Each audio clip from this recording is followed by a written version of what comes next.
Онда мен мәңгі жасар ем. Қайрат Дүйсеновтың сөзіне жазылған авторлық әнім.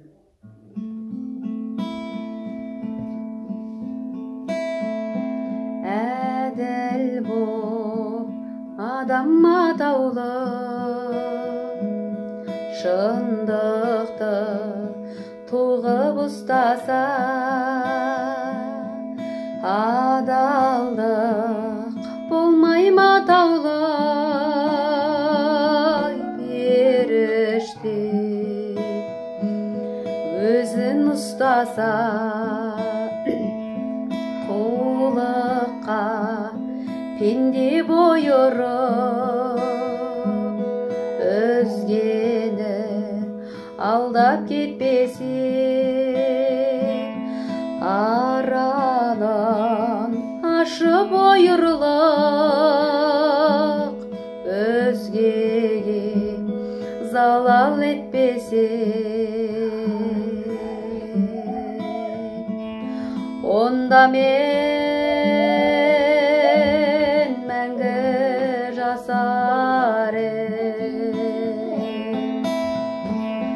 Күшіне сенген ағайын әлсізге зорлық қылмаса, күнәсіздердің талайын жалған жаламен қумаса,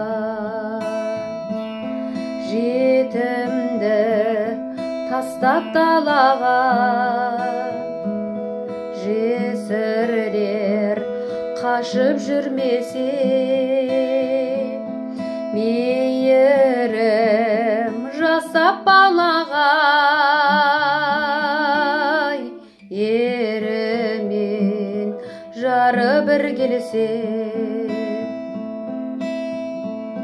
Семейдей жерім жарылып,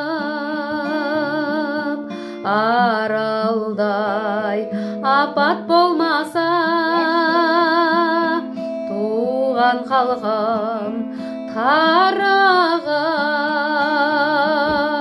өзгеден кейін қалмаса, онда мен мәңгі